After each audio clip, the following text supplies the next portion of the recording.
റിലേഷൻഷിപ്പിൽ നിങ്ങളെ വിട്ടുപോയവരെ ഒരിക്കലും പിന്നീട് സ്വീകരിക്കരുത്. പലരും ഇങ്ങനെ ചെയ്യാറുണ്ട്. ഇറങ്ങിപ്പോയതിനു ശേഷം അവരെ വീണ്ടും കിട്ടിയിരുന്നെങ്കിൽ എന്നിങ്ങനെ ആഗ്രഹിച്ചുകൊണ്ടിരിക്കുന്ന സമയത്ത് വീണ്ടും അവർ തിരിച്ചു വരും. അപ്പോൾ രണ്ട് കൈ നീട്ടി സ്വീകരിക്കും.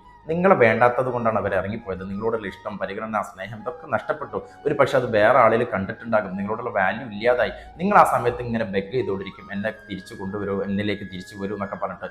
ഇതിങ്ങനെ പറയുമ്പം അവർ വീണ്ടും വരുന്നൊരു സമയം ഉണ്ടാകും. ആ സമയം അവർക്ക് ആ ആളെയും മടുത്തിട്ടുണ്ടാകും. അപ്പോൾ തിരിച്ച് നിങ്ങളിലേക്ക് വരുന്നൊരു സമയമാണ്. ആ സമയം നിങ്ങൾ ഇങ്ങനെ ഹീലായിക്കൊണ്ടിരിക്കുന്ന ഒരു സമയമാണ്. ശരിക്കും പറഞ്ഞാൽ പതിയെ പതിയെ ഇങ്ങനെ പിടിച്ച് കയറിക്കൊണ്ടിരിക്കുകയാണ്. പക്ഷേ പാതി വഴിയിലെത്തുമ്പോൾ നിങ്ങൾ വീണ്ടും അവരെ സ്വീകരിക്കുമ്പോൾ അവർ നിങ്ങളിലേക്ക് വരുമ്പോൾ അവർ വീണ്ടും നിങ്ങളെ ഇട്ടിട്ട് പോകും. അപ്പോൾ നിങ്ങൾ വീഴ്ചയുടെ ആഴം കൂടും. ഒരിക്കലും നിങ്ങൾക്ക് തിരിച്ചു കയറാനാവാത്ത വിധത്തിൽ അവർ നിങ്ങളെ വീഴ്ത്തിയിട്ടുണ്ടാവും. ഒരു കാര്യം മനസ്സിലാക്കേണ്ടത്, നിങ്ങൾ അവരോട് ഇങ്ങനെ ബെഗ് ചെയ്തുകൊണ്ടിരിക്കുക. സ്നേഹം, പരിഗണന, ഇഷ്ടം ഇതൊക്കെ യാചിച്ച് പോകും തോറും പൂമ്പാറ്റനെ പിടിക്കാൻ പോകും പോലെയാണ്. അതിങ്ങനെ പറന്നകന്നകന്ന് പോയിക്കൊണ്ടിരിക്കും.